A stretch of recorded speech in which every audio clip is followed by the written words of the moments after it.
আল্লাহ পাক আমাদেরকে যে ডিউটি দিয়েছে, ওই ডিউটি যদি আমরা পালন না করি, আল্লাহ পাকের দয়া তো আমাদের উপর থেকে উঠে যাবে, আল্লাহর সাহায্য তো আমাদের উপর থেকে উঠে যাবে। এক শ্রেণীর মানুষ তারা মুখেও অবিশ্বাস করে, দিল থেকেও অবিশ্বাস করে, কিন্তু আমরা মুখে বলি ইসলামকে মানি, হাকিকাত ইসলামের কাজগুলোকে পালন করি না। এই জন্য আল্লাহ আমাদের উপরে নারাজ হয়ে গেছে।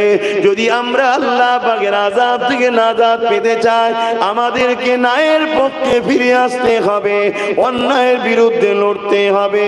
সেই অন্যায়ের বিরুদ্ধে লড়তে গিয়ে যদি জীবন চলে যায় চলে যাবে, জেল যদি খাটতে হয় খাটতে হবে, কাজ কাম যদি চলে যায় চলে যাবে। তোমাকে আল্লাহ পরীক্ষা নেবে, ওই পরীক্ষায় তোমাকে পাস করতে হবে। তুমি আল্লাহকে ভালোবাসো বলো, আর আল্লাহ যখন কোনো বান্দার উপরে জুলুম অত্যাচার হয়, আল্লাহর কোনো বান্দির উপরে অত্যাচার জুলুম যখন হয়, কেন তুমি আল্লাহর সেই বান্দা বান্দির সাথ দিলে না? এই জমিনের উপরে অন্যায়কে মিটিয়ে ন্যায়কে কেন প্রতিষ্ঠিত করলে না? এই জমিনের উপরে নেশা মুক্ত সমাজ গড়ার জন্য কেন তুমি চেষ্টা করলে না? এই জমিনের উপরে ঘুষ মুক্ত সমাজ গড়ার কেন তুমি চেষ্টা করলে না? আজকে যদি জমিনের উপরে ঘুষকে বন্ধ করার জন্য তুমি আমি যদি চেষ্টা করতাম, তাহলে তোমার আমার সমাজে ঘুষ যদি না থাকতো, তাহলে অনুপযুক্ত লোক কোনো চাকরি করতো না, আর উপযুক্ত গুলো আজকে বাদাম বিক্রি করতো না। যদি নেশা মুক্ত সমাজ থাকতো আমাদের যুব সমাজ, তাহলে নেশাতে আসক্ত হতো না, না পারিবারিক অশান্তি হতো, না সামাজিক অশান্তি হতো, না আমাদের যুব সমাজ আজকে এইভাবে অল্প বয়সে মৃত্যুর কোলে ঢলে পড়ছে, এদিকে যেত না। ইসলাম এমন একটা সুন্দর জীবন ব্যবস্থার নাম, যেখানে সন্ত্রাস থাকবে না, কোন জালিম শাসকের রক্তচক্ষু চলবে না, যেখানে কোন অত্যাচারী শাসকের অত্যাচার চলবে না, যেখানে ইসলাম জানিয়েছে কুনতুম খায়রা উম্মাতিন উখরিজাত লিন-নাস তা'মুরুনা বিল মা'রুফ ওয়া তানহাউনা আনিল মুনকার।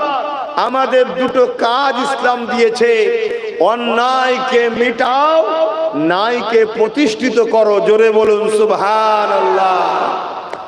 প্রত্যেকটা যুগে যুগে অন্যায়কারীরা ইসলামের বিরুদ্ধে ছিল, আজও আছে। প্রত্যেকটা যুগে যুগে জালিম অত্যাচারী শাসকরা ইসলামের বিরুদ্ধে ছিল, আজও আছে। তারিখে হাদিস আপনাদের শোনাচ্ছি। পৃথিবীর শুরু থেকে নিয়ে আমার রসুল পর্যন্ত যত নবী রসুল এসেছেন, সবাই দুটো কাজ করেছে। কটা? অন্যায়কে মিটিয়েছে, ন্যায়কে প্রতিষ্ঠিত করেছে। জোরে বলুন সুবহানাল্লাহ। আর প্রত্যেকটা নবীর দুই শ্রেণীর লোক চরম দুশ্মন হয়েছে। কয় শ্রেণী? নাম্বার 1 জালিম অত্যাচারী স্বৈরাচারী শাসক, আর নাম্বার 2 ধর্মের নামে ভণ্ড। ধর্মের নামে ভণ্ড ধর্মগুরু, যারা সাজে হচ্ছে ভণ্ড। এই দুই শ্রেণী রাসূলুল্লাহর সমস্ত নবীদের যত আসমানি মেসেজ দেনেওয়ালা নবী রসুল প্রফেট আওতার মেসেঞ্জার এসেছেন, সবারই এই দুই শ্রেণীর লোক চরম বিরোধী ছিল। কেন? এই দুই শ্রেণীর লোকের লক্ষ্য হলো একটা, ক্ষমতার জোরে মানুষের প্রভু হব। কথা শুনছেন তো? অজে কোন ধারা কোন দিকে যাচ্ছে অজ বুঝতে পারছেন তো? এই একটু আলোচনা করি নাকি? কেন এখন আমাদের ধর্মে সব বক্তা, মৌলী সাহেব, পীর সাহেব, হুজুর সাহেব, সব সাহেব আমাদেরকে একটাই জলসা শোনায়, বাবারা বাবারা দুনিয়ায় বেশি ঝগড়া ফাসাদ, বেশি চিন্তা করো না, জান্নাতে লোবো আমরা, দুনিয়া ছেড়ে দাও। শুনছেন তো নাকি? শুধু জান্নাতের আশা দেখায় আমাদের ঘরে। দুনিয়ায় যা হচ্ছে হোক গে যা, ওসব দিকে খেয়াল করুন বাবা, আল্লাহ আল্লাহ করো, আল্লাহ আল্লাহ করো, নামাজ পড়ো, নামাজ পড়ো, জান্নাত যাবে, জান্নাত যাবে। এই করে করে আমার জাতটাকে শেষ করে দিয়েছে। জানি না আমার আপনাদের কারো গায়ে লাগবে কি আমি জানি না, কিন্তু হাকিকতটা বলছি বাবা, আল্লাহ কোরআনে শিখিয়েছে রব্বানা আতিনা ফিদ দুনিয়া হাসানা। প্রথমে দুনিয়ার ভালাই চা, যার দুনিয়া জান্নাত হলো না সে পরকালে কিসের জান্নাত চাইছে? ওয়াফিল আখিরাতি হাসানা, তারপরে আখিরাতের ভালাই চা। তো দুনিয়ার ভালাই কি করে পাবি আর আখিরাতের ভালাই কি করে পাবি? তার জন্য আল্লাহ মডেল পাঠিয়েছে, লাকাদ কানা লাকুম ফি রাসূলিল্লাহি উসওয়াতুন হাসানা। সবথেকে উত্তম মডেল হলো মুহাম্মদ রাসূলুল্লাহ। জোরে বলুন সুবহানাল্লাহ। নবী পাক সাল্লাল্লাহু আলাইহি সাল্লামের লাইফকে দেখো। নবী কি শুধু নামাজেই পড়েছে আর মসজিদে গিয়ে বসছিল নাকি? আল্লাহ নবী গরিবদের হয়ে জালিমদের বিরুদ্ধে লড়েছে। আল্লাহ নবী এতিমদের অধিকার জন্য জালিমদের বিরুদ্ধে যুদ্ধ পর্যন্ত করেছে। আল্লাহ নবী নারীদের অধিকার বাঁচাবার জন্য নারীদের জ্যান্ত পুঁতে দেওয়া হতো। নারীদেরকে বাঁচাবার জন্য সন্ত্রাস আবু জেহেল, শাসক তখন আবু জেহেল ছিল, জালিম ছিল, তার বিরুদ্ধে নবী যুদ্ধ পর্যন্ত করেছে। কেন? নারীদেরকে বাঁচাতে হবে, গরিবদের বাঁচাতে হবে, বিধবাদের বাঁচাতে হবে, অসহায় দুঃখীদের বাঁচাতে হবে। তারা কেউ কিন্তু আল্লাহ মানত না। খুব মাথায় ঢুকাবে। আমার নবী যখন এসে ন্যায়ের মেসেজ দিয়েছে, গরিবের অধিকার দাও, মানুষকে বাঁচতে দাও, মানুষের উপরে জুলুম বন্ধ করো, খুন বন্ধ করো, রেপ ধর্ষণ বন্ধ করো, নারীদেরকে জ্যান্ত পুঁতা বন্ধ করো। বাচ্চা বাচ্চা ছেলেদের ঘরে নকল খোদার সামনে বলি দিত তৎকালীন সময়ের লোকেরা। আল্লাহ নবী বললেন বন্ধ করো, বাঁচতে দাও মানুষকে। রোম ছিল তখন পৃথিবীর দাদা। একটু ইতিহাসটা শোনাতে হবে ভাই, তবে বুঝবেন ইসলামের উপরে টার্গেট কাদের। আজকেও যারা ইসলামকে টার্গেট করেছে এরা কারা দেখুন, এরা কারা দেখুন। এরাও ক্ষমতার জোরে মানুষের খোদা হতে চাইছে, ক্ষমতার জোরে মানুষের প্রভু হতে চাইছে। আমি ভিক্ষা দেবো, মানুষ খাবে, আমার কাছে সে মাথা নত করে নমন করবে, আমার কাছে মাথা নত করে পড়ে থাকবে। এই সকল মেন্টালিটির লোকেরা দেখুন আজকে ইসলামের বিরোধী করছে। আর এদের হাতের খোরাক হয়েছে তথাকথিত অশিক্ষিত কিছু মূর্খ যুব সমাজ। তাদেরকে মদের বোতল দিয়েছে, কিছু অর্থ দিয়েছে, হই হই করছে তারা। তারা জানে না তাদের বাচ্চার ভবিষ্যৎটা কি, তারা জানে না তাদের লাইফটা কোথায়, তারা জানে না আমরা যাদের জন্য মারপিট করছি তাদের ছেলেরা পৃথিবীতে বড় বড় ইউনিভার্সিটিতে পড়ছে। আমরা যাদের জন্য লড়াই করছি তাদের বেটিরা মুসলিম ছেলেদেরকে জামাই করছে। জানেন তো নাকি? জানে না। তারা দিন রাত ধরে মুসলমান, ইসলাম, মসজিদ, মাদ্রাসা ভেঙে দাও, মেরে দাও, কেটে দাও, ইসলাম বন্ধ করে দাও। এরা জানে না এভাবে আবু জেহেল করেছিল। তাই কিছু ইতিহাস আপনাদের শোনাতে চাইছে। আপনাদের ধৈর্য আছে তো নাকি? কেন এখন সব টান শোনার ভক্ত, টান না হলে হুজুরের মন খারাপ। টান দেবো একটু বুঝতে দে, হাকিকাতটা জানো। মন খারাপ করার কিছু নেই। আজকের যে মহল, এর থেকে ভয়ানক মহল আবু জেহেল করেছিল। কেন? আমার নবী পাক সাল্লাল্লাহু আলাইহি সাল্লাম বললেন নারী কিনা বেচা বন্ধ করো। তারা নারী দেহ ব্যবসা করত, নারী কিনা বেচা করত। আবু জেহেল সর্দার ছিল, তার চেলাদের দিয়ে করতো, আর ভাগ পার্টি সেফ চলে যেত। আজকেও নারী পাচার হয় না? হয় না? ওপরে থেকে নিচে পর্যন্ত সব সেটিং না থাকলে পাচার হয় কি করে? প্রশাসন যদি শক্ত হাতে ধরে কেউ পাচার করতে পারবে? এ কি দিসলাইয়ের কাটি নাকি পকেটে করলে চলে গেছে? একটা গোটা টাটকা মানুষ লে চলে গেল। এ সব শয়তানদের খেলা আজও ছিল, আজও আছে। পৃথিবীতে দুটো দিক আছে, বা একটা হলো শয়তানের দিক, একটা রহমানের দিক। ক্লিয়ার কথা। তা আবু জেহেল সেই সময়তে এই সব অন্যায়গুলো করত, মানুষের মেন্টালিটিতে ঢুকিয়ে দিয়েছিল।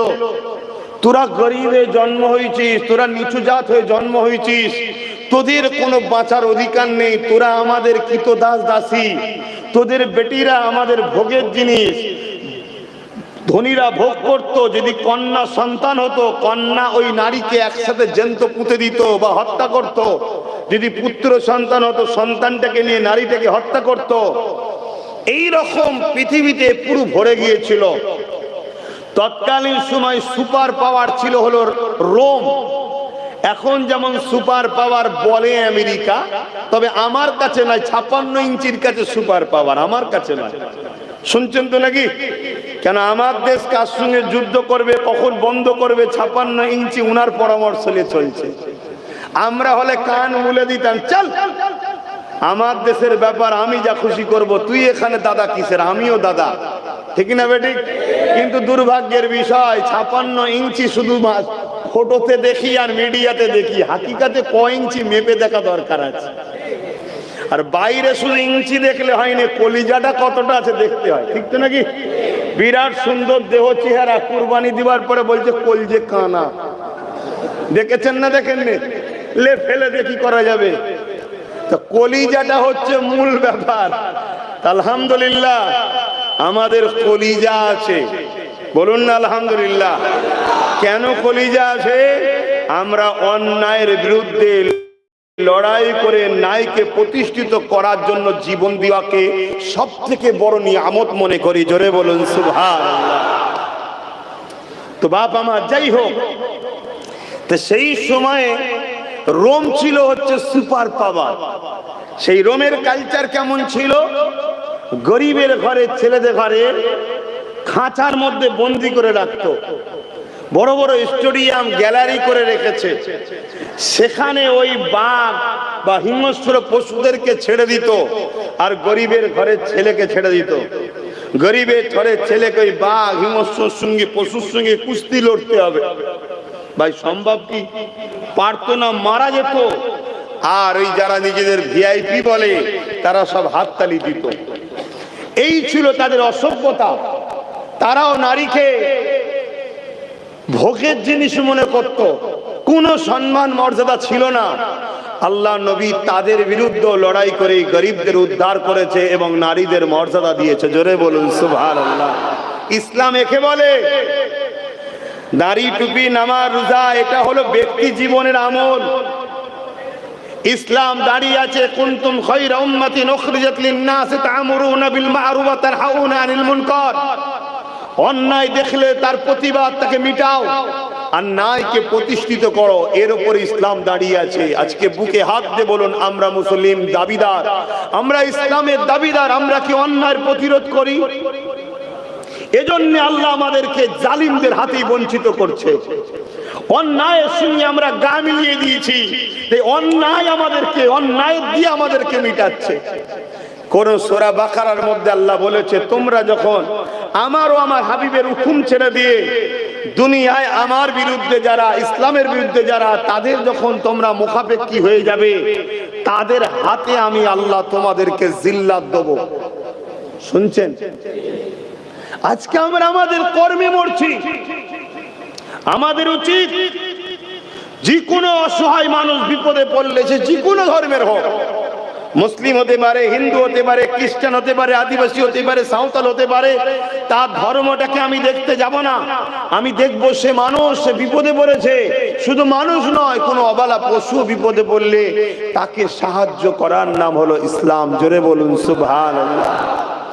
একটা কথা মনে পড়ে গেছে, এক নারী ছিল বড় নামাজি, রোজাদার, তাহাজ্জুদ পড়া নারী, কিন্তু সে এক বিড়ালকে বন্দি করে ঘরের মধ্যে না খেতে দিয়ে মেরেছিল।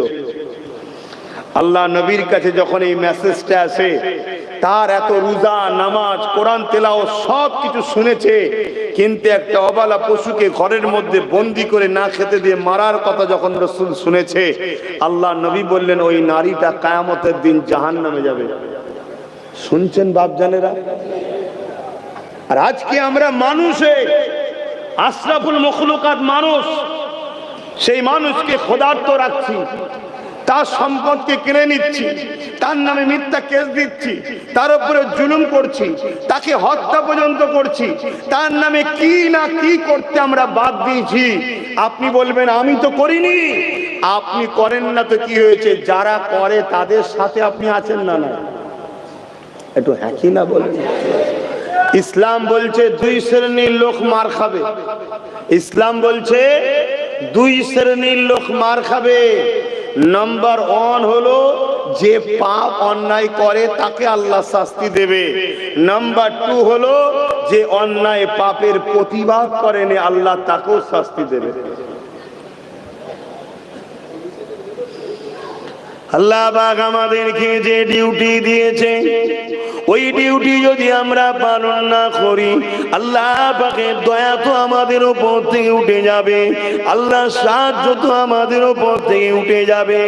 এক শ্রেণীর মানুষ তারা মুখেও অবিশ্বাস করে, দিল থেকেও অবিশ্বাস করে, কিন্তু আমরা মুখে বলি ইসলামকে মানি, হাকিকাত ইসলামের কাজগুলোকে পালন করি না।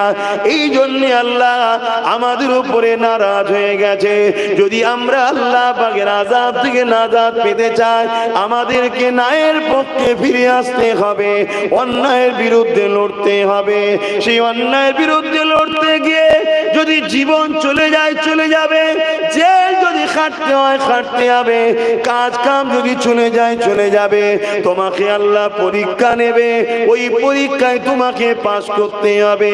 তুমি আল্লাহকে ভালোবাসো বলো, আর আল্লাহ যখন কোন বান্দার উপরে জুলুম অত্যাচার হয়, আল্লাহর কোন বান্দির উপরে অত্যাচার জুলুম যখন হয়, কেন তুমি আল্লাহর সেই বান্দা বান্দির সাথ দিলে না? এই জমিনের উপরে অন্যায়কে মিটিয়ে ন্যায়কে কেন প্রতিষ্ঠিত করলে না? এই জমিনের উপরে নেশা মুক্ত সমাজ গড়ার জন্য কেন তুমি চেষ্টা করলে না? এই জমিনের উপরে সুদ ঘুষ মুক্ত সমাজ গড়ার কেন তুমি চেষ্টা করলে না? আজকে যদি জমিনের উপরে ঘুষকে বন্ধ করার জন্য তুমি আমি যদি চেষ্টা করতাম, তাহলে তোমার আমার সমাজে ঘুষ যদি না থাকতো, তাহলে অনুপযুক্ত লোক কোনো চাকরি করতো না, আর উপযুক্ত গুলো আজকে বাদাম বিক্রি করতো না। ঠিক না বেঠিক? উপযুক্ত গুলো এখন রাস্তায় ঘুরে বেড়াচ্ছে, হকারি করছে, আর অনুপযুক্ত গুলো ঠিক তেমন সব জায়গায় অনুপযুক্ত চলে যাচ্ছে। কেন? ঘুষের সিস্টেম, ঘুষ শুনছেন? আর ইসলাম বলছে ঘুষ মুক্ত সমাজ গড়ার নাম ইসলাম। জান বস ইসলাম বলবেন তো, ঘুষ দিয়াও যেমন নিষেধ, ঘুষ লিয়াও। তাহলে আমরা বলুন, আমরা ঘুষ বন্ধ করতে চাই? কোথায় করছি? আজকে যদি ঘুষ সিস্টেম বন্ধ থাকতো, তাহলে আজকে যে বলে 26,000 চাকরিজীবী যে কলকাতায় আজকে যে আন্দোলন করছে, এই আন্দোলনটা হতো কেন? সিস্টেম নাই। যে উপযুক্ত সে চাকরি পেত, যে উপযুক্ত নয় সে পেত না। আমার কথা বুঝছেন তো নাকি? আপনি ভাববেন আপনি এসেছেন হুজুরের ছেলে, নামাজ রোজার কথা বলবেন, এই চাকরি নিয়ে বলছেন কেন? এটাই তো আমাদের ধ্বংসের কারণ। নামাজের কথা যেমন বলতে হবে, রোজার কথা যেমন বলতে হবে, ঠিক তেমনি এটাও বলতে হবে, এর নামও ইসলাম। জোরে বলুন সুবহানাল্লাহ। এখানে প্রত্যেকটা মানুষ জানে নামাজ না পড়লে গুনাহ হয়, কিন্তু বেশিরভাগই মানুষ জানে না এই যে অন্যায় হচ্ছে এর বিরুদ্ধে কথা না বললে পাপ হয়। এটা বেশিরভাগ লোকই জানে না। এই জানে এখানে রোজা না রাখলে গুনাহ হয় সবাই জানে, কিন্তু নিজের দেশের জন্য নিজের সার্বভৌমত্বকে নিরাপদে রাখার জন্য চেষ্টা না করলে গুনাহ হয়, এটা কটা মুসলমান জানে? কেন আমাদেরকে এই ওয়াজ করার তো উলামা নাই। নামাজের উলামা কয়েক কোটি পাবেন, রোজা রাখার কথা বলার উলামা কয়েক কোটি পাবেন, হজ করার কথা বলার উলামা কয়েক কোটি পাবেন, মাদ্রাসা বানাও মসজিদ বানাও এ উলামা কয়েক কোটি পাবেন। কিন্তু আমাদেরকে এইটা বলার লোক কই যে আমাদের প্রতিবেশী যদি একটা অমুসলিমও রাত্রিরে ক্ষুধার্ত খেয়ে শোয়, কিয়ামতের দিন আল্লাহ তোমাকেও জিজ্ঞাসা করবে, সে অমুসলিম তো কি হয়েছে? তোমার আমার আল্লাহ সৃষ্টি না সৃষ্টি না? আল্লাহ সৃষ্টিকে খেতে দিলেন না কেন? এটার কথা কজন বলে? বলো। আমরা সবাই জানি নবী আমার দ্বীনের প্রচার করেছে। আল্লাহ নবী কি প্রচার করেছে, কবে কি প্রচার করেছে এটাই তো জানলাম না। আমরা সবাই বলি নবী বা নামাজের প্রচার করেছে, রোজার প্রচার করেছে, হ্যাঁ করেছে, কিন্তু নামাজটা কবে নবী নিয়ে আসলো, কোথা থেকে নিয়ে আসলো এটাই তো ভুলে গেলাম। এ যুবকেরা, আল্লাহ নবী মেরাজ থেকে নামাজ এনেছে। মেরাজে নবী কবে গিয়েছিল? 27 রজব নিবারাতে রাত্রে গিয়েছিল। কিন্তু মনে রাখবেন কত হিজরিতে গিয়েছিল এটাই তো আমরা জানি না। আল্লাহ নবী 621 মেরাজে গিয়েছিল, আর নবী পাক নবুয়াতের কাজ শুরু করেছিল 610-এ। নামাজ এনেছে 11 বছর পর। এই 11টা বছর ধরে নবী আমার কি করেছিল? এই 11টা বছর ধরে নবী আমার জমিনের প্রত্যেকটা অন্যায় অত্যাচারকে বন্ধ করেছিল, অত্যাচারীদের হাত থেকে নারীদের বাঁচিয়েছিল, বজমন করে এতিমদের অধিকার দিয়েছিল, বিধবার মর্যাদা দিয়েছিল, জালিম শাসকদের দাসত্ব শিকল থেকে মানুষ জাতিকে আল্লাহ নবী মুক্ত করেছিল। নবী পাকের আখলাক চরিত্র ব্যবহারে দলে দলে মানুষ নবীর উপরে দিওয়ানা হয়ে গিয়ে আমার নবীকে মুহাম্মদ রাসূলুল্লাহ বলে মেনে নিয়েছে। আরো জোরে বলুন সুবহান।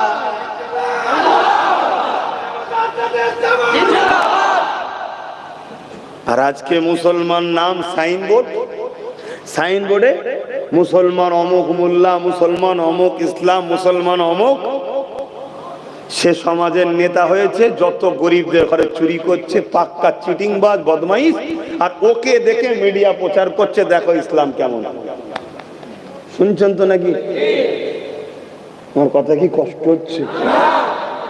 ও ইসলাম নয়, ও ইসলামের দুশ্মন মুনাফিক। ও সেজেছে মুসলমানদের বদনাম করবে বলে। হ্যাঁ, আজ কোথায় কিছু নয়, নরে তাকবীর আল্লাহু আকবার, মুসলমান সেজে নিরীহ মানুষদের উপরে হত্যা করছে, জুলুম করছে, AK-47 দিয়ে গুলি করছে। সমাজে করছে না, করে না? এগুলো সাজানো হয়েছে, এগুলো ইসলামের দুশ্মন রাষ্ট্রদের পরিকল্পিতভাবে ষড়যন্ত্র, যাতে করে এই গোটা 50 নকল মুসলমান দেখিয়ে ইসলামকে টিভিতে গাল দিয়া যায়, গোটা 10 নকল মুসলমান দেখিয়ে ইসলামের বিরুদ্ধে ঘন্টা খানেক প্রোগ্রাম করা যায়। শুনছেন তো নাকি? কেন হাজার হাজার বছর ধরে এরা, এদের পূর্বপুরুষরা সবাই মিলে চেষ্টা করেছে ইসলামের ভুলবার করার, কোরআনের ভুলবার করার, ইসলামকে মিটিয়ে দিবার। তারা মিটে গেছে। ইসলাম আজও পৃথিবীর বুকে সব থেকে দ্রুত নতুন করে মানুষ যে ধর্মে ঢুকছে সে ধর্মের নাম হলো ইসলাম। জোরে বলুন সুবহানাল্লাহ। আমেরিকা চেয়েছিল ইসলামকে মুছে দেবো, সুপার পাওয়ার। আজকের আমেরিকার থেকে সেদিনের আমেরিকার পাওয়ার আরো বেশি ছিল। এখন তো আমেরিকা এবার দুর্বলের দিকে যাচ্ছে। কেন? দাদাগিরি বেশি দিন চলে না, অন্যের হাতে চলে যায়। এখন যে আছে এই আমেরিকা এবার দুর্বলের দিকে যাচ্ছে। যখন ডব্লিউ বুশ ছিল তখন আরো সুপার পাওয়ার ছিল। সেই ডব্লিউ বুশ চেয়েছিল ইসলাম আমেরিকা থেকে মুছে দেবো। শুনছেন তো নাকি?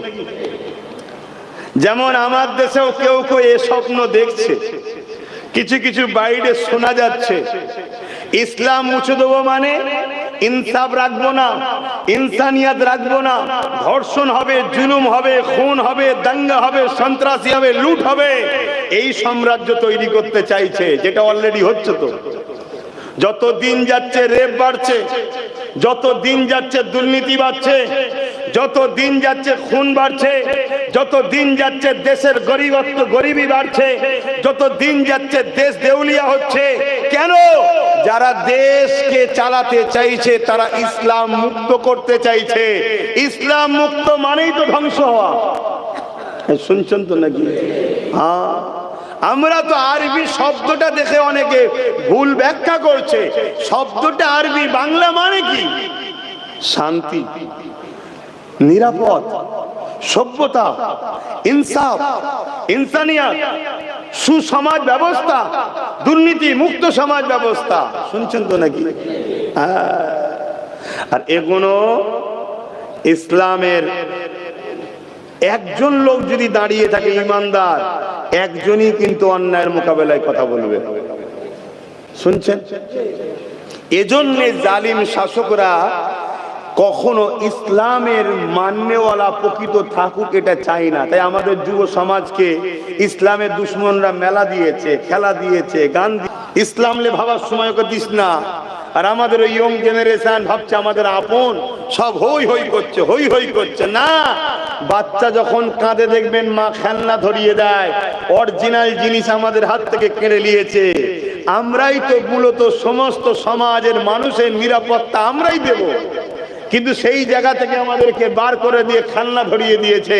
আর আমরা খেলনা নিয়ে হই হই করছি, আর পুরো সমাজকে সন্ত্রাসরা লুটে যাচ্ছে, আমাদের খেয়ালই না। আর আল্লাহ আমাদেরকে যে ডিউটি দিয়েছিল ওই ডিউটি না করার জন্য আল্লাহ আমাদেরকে এবারে সেই জালিমদের হাতেই মিটাচ্ছে। যাদের জন্য আমরা ভাইকে মেরেছি, মাথা ফেটিয়েছি, একে অপরের নামে কেস দিয়েছি, তাদের হাতেই আল্লাহ আমাদের মিটাচ্ছে। চাকরি নেই, শিক্ষা নেই, কারবার নেই, পদ নেই। অন্য অন্য রাজ্যে যদিও বা কাজ করছিল সেখান থেকে মেরে আবার তাড়াচ্ছে। হচ্ছে না? হয় না? আমার কথা ভুল হচ্ছে নাকি? একটু সরাসরি দেবেন, ভুল হলে বলবেন, আমি শিখতে শুনবো তাহলে আপনার থেকে। আর যদি মনে হয় যে না, তাহলে এখনো টাইম আছে, শুধরে যাও। শুধরে গিয়ে সেই নেতা নেতৃত্ব মানো, যা নেতৃত্ব আকাশে চাঁদ মেনেছে, যা নেতৃত্ব সূর্য মেনেছে, যা নেতৃত্ব কুল কায়নাতে সবাই মেনেছে, তিনি অন্য কেউ না, দোনজারের সুলতান আমিন আল্লাহ হযরত প্রফেট মুহাম্মদ রাসূলুল্লাহ। এ যুবকেরা, তরুণেরা, বাপেরা, আমার নবী পাক সাল্লাল্লাহু আলাইহি ওয়াসাল্লামের সবথেকে বড় দুশমন ছিল আবু জেহেল। ওই আবু জেহেল চেয়েছিল আমার নবীকে মিটিয়ে দিবার, কখনো সৈন্য পাঠিয়ে, পুলিশ পাঠিয়ে আমার নবী পাককে শহীদ করে দিতে চেয়েছিল, কিন্তু সে পারেনি। অনেক চেষ্টা করেছে, পারেনি। লাস্টে একটা জাদুকরকে ডেকে এনেছে, যে জাদুকরটা হলো তৎকালীন সময়েতে সব থেকে বড় জাদুকর হাবিব ইয়ামানি তার নাম। ইয়ামানে তার বাড়ি ছিল। এমন করে আমার রাসূলুল্লাহকে পরাজিত করবে, জাদু করে হারিয়ে দেবে, এই আশা করে আমার নবী পাকের কাছে আবু জেহেল জাদুকরকে নিয়ে এসেছে। আর পূর্ণিমার চাঁদ, চৌদ্দই আকাশে চাঁদ উঠেছে, গোল চাঁদ উঠেছে। আল্লাহ নবী আমল করে আবু কুবাইস পাহাড়ে ধারে হাঁটাহাঁটি করতে লেগেছে। আবু জেহেল ওই জাদুকরকে নিয়ে আল্লাহ নবীর কাছে চলে আসলো। আল্লাহ নবীকে বলতে লাগলো, হে মুহাম্মদ, হে হাবিব ইয়ামানি, এ আপনার সঙ্গে কিছু কথা বলতে চায়। আল্লাহ নবী বললেন, কি কথা বলতে চাও? ওই হাবিব ইয়ামানি বলল, আপনি যে নবী দাবি করেছেন, রাসূল দাবি করেছেন, আখেরি মেসেঞ্জার দাবি করেছেন, প্রফেট দাবি করেছেন, আল্লাহর পক্ষ থেকে যে আপনি এসেছেন, এর কিছু নমুনা আমাকে দেখান। তবে নমুনাটা জমিনে দেখালে হবে না, আসমানে দেখাতে হবে। কেন? জাদুকররা জানে জাদু জমিনের উপরে হয়, আসমানের উপরে চলে না। এই সমাজে কিছু বাবা বেরিয়েছে, চমৎকার বাবা। কি বাবা? চমৎকার বাবা। নানা রকম সব জাদুর খেলা দেখায়। শুনছেন? এই সব চমৎকার খেলা দেখে আমার সমাজের প্রচুর মানুষ তাদের কাছে যে তাদের গোলাম হয়ে যাচ্ছে। কিন্তু যারা প্রকৃত মুহাম্মদ রাসূলের গোলাম, তাদেরকে কি গোলাম বানাতে পারবে? তাহলে এই বাবারা ইসলামের দুশমন হবে না? হবে না? এই কোচি, তুমি কি করছো? তুমি পড়াশোনা করো না? ওই তোমার পিছনে টুপি, পড়াশোনা করো, তোমার হাতে অত বড় ফোন কেন? তোমার ছেলে ওটা, তো তুমি তোমার চিনা শোনা লোক, তোমার ছেলের হাতে ফোন কেন? সব জায়গায় ওয়াচ করি যে ফোন দেবে না, ফোন না দিলে একদিন কাঁদবে, দুদিন কাঁদবে, 1 ঘন্টা 2 ঘন্টা পরে ঠান্ডা হয়ে যাবে, আর ফোন দিলে সারা জীবন কাঁদতে হবে। এখন তোর পড়াশোনার জীবন, ছেলেগুলোকে এইভাবে নিজেরা বাপেরা ধ্বংস করো না, বাচ্চাগুলোর লাইফকে বাপ মা এইভাবে নিজেরা ধ্বংস করো না। কি কম্পিটিশনের সময় চলছে দেখতে পাচ্ছ না? তোমরা বাচ্চাদের হাতে মোবাইল তুলে দিচ্ছ। তোমাদের উচিত বাচ্চাদের হাতে বই খাতা পেন তুলে দাও। তুমি কি করছো? ওখানে বসে বসে গালে হাত দিয়ে বদমাশি করতে এসছো? তোমাকেও আমি চিনি। ওই যে সাদা গেঞ্জির সামনে, হ্যাঁ, দুষ্টুমি করবে না। ভালো করে এসেছো, ভালোবেসে বসে শোনো। শুনছেন তো ভাই কি কথা বলছিলাম? জাদুকরও জানে জাদু জমিনে চলে, আসমানে চলে না। এত বড় বড় সব বাবা বেরিয়েছে নবীর বিরুদ্ধে বলছে, ইসলামের বিরুদ্ধে বলছে, আছে না? নাই, অনেক বাবা বেরিয়েছে ইসলামকে খতম করে দেবো, টেন্ডার নিয়েছে। ওই সব বাবাদেরকে বলি, একটা চুলকোনা মিটাতে পারবি? চুলকোনা বোঝেন তো নাকি? শুনছেন তো নাকি? এমন একটা ফুসকুড়ি দেবে, ওই ফুসকুড়িটাকেই মিটাতে পারবি না। এ বাবা লেগেছে ইসলাম মিটাবো, আর এই সব ভণ্ড 2 নম্বরের পাল্লায় পড়ে আমাদের সমাজের ছেলেরা তারা হই হই করতে লেগেছে। একবারও ভাবছে না আমার বাচ্চার ভবিষ্যৎটা কি? আমার বাচ্চাটা কি আইপিএস অফিসার হবে? আমার বাচ্চাটা কি জজ হবে? আমার বাচ্চাটা কি ডাব্লিউবিসি অফিসার হবে? আমার বাচ্চাটা কি বড় নাম করে একটা উকিল হবে, ব্যারিস্টার হবে? আমার বাচ্চা কি এমএলএ এমপি হবে? একবারও ভাবেনি। 200 টাকা দাও আর হই হই করো, 200 টাকা দাও আর হই হই করো। আর তার সাথে রয়েছে ডেট এক্সপায়ার করা মদ খা। কোম্পানি এমনি ফেলে দিচ্ছে, নিয়ে চলে আয়, দে, খা আর হই হই করছে। আহা, এই যুব সমাজকে দেখে বড় দুঃখ লাগছে, যেদেরকে বুঝাবার কেউ নেই। আর এদেরকে কেউ বুঝাতে চাইলে এরা বুঝতেও চাইছে না। হাই হাই হাই, কারো যদি ভালো না চাও, নিজের তো কমসে কম লোক ভালো চাই নাকি? কিন্তু এদেরকে দেখে আফসোস হচ্ছে, এরা নিজেদের ভালোটা চাইছে না।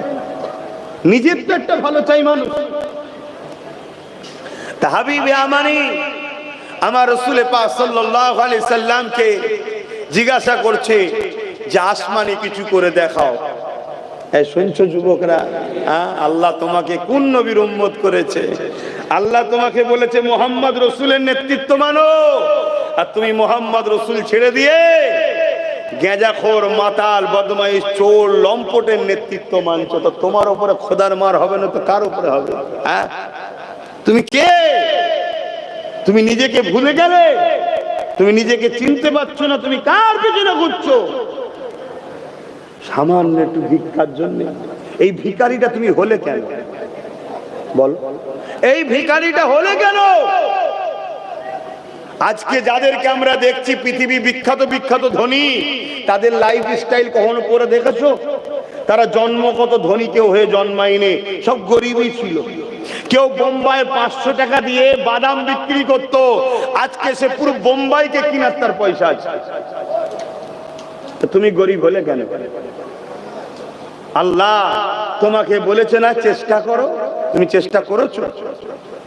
চেষ্টার জন্য কখনো ভেবেছো তোমার চেষ্টার রাস্তা কোথায়?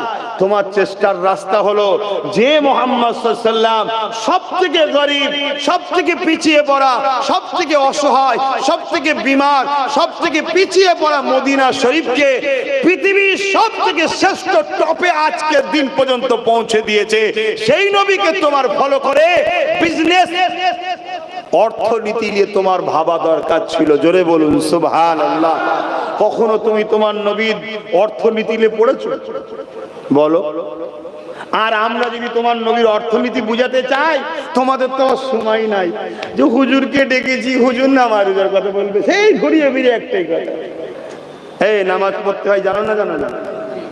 কিন্তু নামাজ পড়েও কবুল হচ্ছে না 90% লোকের। শুনছো? 90%। আজকের তারিখে বলছি, কালকে তো 100%ই কবুল হবে না। এই জীবনে হুজুরটা আবার কি বলছে? আমি কে বলার বাপ? মুখ তো আমার, কথা আমার তো নয়। শরিয়ত কি আমার বাপের নাকি আমার কথা চলবে? শরিয়ত তো আমিনার লালের। আল্লাহ নবী বলেছেন আখেরি জামানায় মসজিদ ভর্তি লোক থাকবে, একটা লোক ইমানদার থাকবে না। নামাজ হওয়া তো দূরের কথা, একটা লোক ইমানদার থাকবে না। শুনছেন? আমি অনেক চিন্তা করে দেখেছি যে কেন কেন আল্লাহ নবী বললেন অন্যায় দেখলে হাত দিয়ে রাখো। মন দিয়ে শুনবেন, অন্যায় দেখলে হাত দিয়ে রাখো। যদি হাতে ক্ষমতা না থাকে, অন্যায় দেখলে মুখ দিয়ে প্রতিবাদ করো। যদি প্রতিবাদ করার ক্ষমতা না থাকে, অন্যায়কে ঘৃণা করে দূরে সরে যাও। এই তিনটের মধ্যে কোনোটা যদি না থাকে, আল্লাহ নবী বলছেন তার মধ্যে ঈমান নাই। শুনছেন? আজ লাখো কোটি মুসলমান অন্যায় দেখছে, হাত দিয়ে রোখে নে, অন্যায় দেখছে মুখ দিয়ে প্রতিবাদও করেনি, অন্যায় দেখছে দিল থেকে ঘৃণা করেনি, উপরন্তু অন্যায়কারীদের সঙ্গে সামান্য এক কাপ চায়ের বিনিময়ে তাদের হ্যাঁ হ্যাঁ বলতে লেগেছে, তাদের গা মিলিয়ে চলতে লেগেছে। নবী পাকের হাদিস হলো অন্যায় দেখলে হাত দিয়ে রোখো। যদি হাত দিয়ে রুখতে না পারো, মুখ দিয়ে প্রতিবাদ করো। যদি মুখ দিয়ে প্রতিবাদ না করতে পারো, ঘৃণা করে সরে যাও। আজ আমরা কি দেখলাম এই সমাজের মধ্যে? যারা আমাদের বেটিদের ইজ্জতকে লোটে, আর যারা ইজ্জত লোটে ওই আসামিদেরকে বাঁচাবার জন্য, যারা এমন করে জামিনদার হয়ে দাঁড়িয়ে যায়, ঢাল হয়ে দাঁড়িয়ে যায়, আমরা ওই অসহায় বেটির পক্ষে না দাঁড়িয়ে ওই জালিম অত্যাচারীদের পক্ষপাতিত্ব আমরা নিই। এই অন্যায়ের বিরোধী না করে, এই অন্যায়কে মিটাবার স্বপ্ন না দেখে, এই অন্যায়ের বিরুদ্ধে না বলে, এই অন্যায়কে ঘৃণা করে না থেকে, এই অন্যায় যারা করেছে তাদেরকে যারা বাঁচাতে চায়, সেই জালিমদের সঙ্গে আমরা মিশে থাকি না থাকি না? শুনছেন? ভুল হতে পারে মানুষের, যদি আমরা ধরিয়ে না দিই আপনি তো ধ্বংস হয়ে যাবেন। আমি ওয়াজ করব না আওয়াজ করব, কোনটা? ওয়াজ করব না আওয়াজ করব, কোনটা? হ্যাঁ, ওয়াজ আলাদা জিনিস, আওয়াজ আলাদা জিনিস। আপনারা ওয়াজ শুনছেন না আওয়াজ শুনছেন?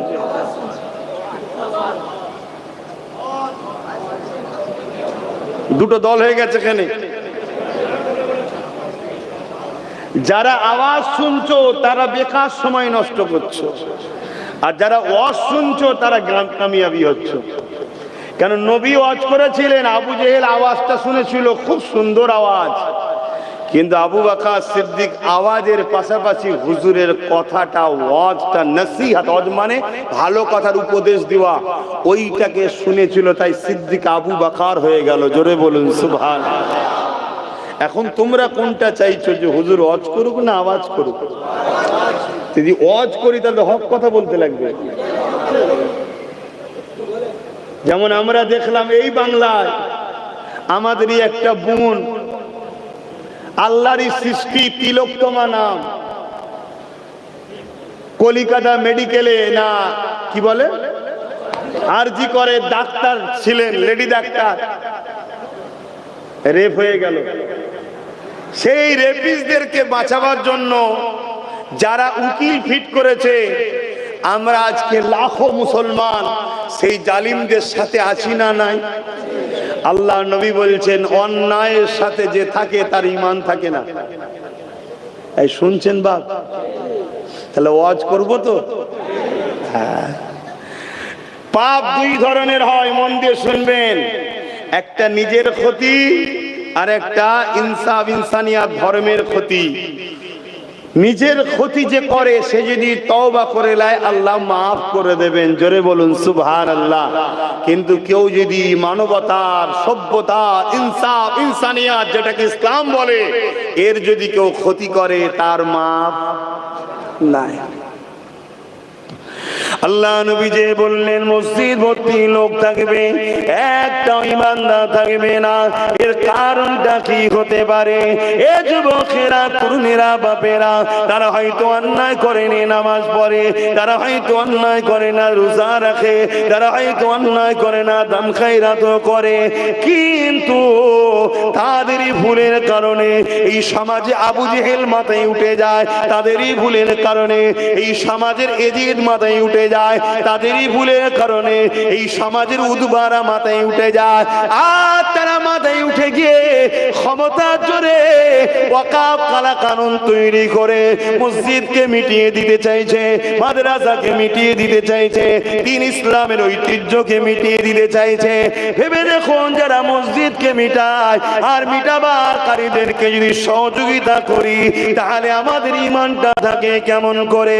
মাদ্রাসাকে যারা মিটাতে চায় তাদেরকে যদি আমরা সহযোগিতা করি, তাহলে আমাদের ঈমানটা থাকে কি করে? এ যুবকেরা, তরুণীরা, বাপেরা, এই মনে রাখবে, নিজের মধ্যে একটু দেখুন। আমি ডাইরেক্ট যদি ভুল নাও করি, ইনডাইরেক্ট যারা ভুল করছে তাদেরকেই তো আমি শক্তিশালী করেছি, তাদেরকে ভুল করার পাওয়ার তো আমি দিয়েছি। এই আল্লাহ নবী জানিয়ে দিলেন, অন্যায় দেখলে হাত দিয়ে রাখো, যদি হাতে ক্ষমতা না থাকে মুখ দিয়ে প্রতিবাদ করো, যদি মুখে ক্ষমতা না থাকে অন্ততে ঘৃণা করে দূরে সরে যাও। যদি এই তিনটের মধ্যে কোনোটা তোমার মধ্যে না থাকে, অর্থাৎ অন্যায় রয়েছে, হাত দিয়ে রুখতে পারো না, দ্বিতীয় নম্বর মুখ দিয়ে প্রতিবাদ করো কিন্তু মুখেও প্রতিবাদ করতে পারো না, তিন নম্বর হলো অন্ততে ঘৃণা করো, ঘৃণাও করতে পারলে না, উপরন্ত অন্যায়ের পক্ষে দাঁড়িয়ে গেলে, মনে রাখবে আল্লাহ নবী জানিয়ে দিল তার মধ্যে ঈমান নাই। এটা আমার আব্বার কথা নয়, রাসূলুল্লাহর কথা।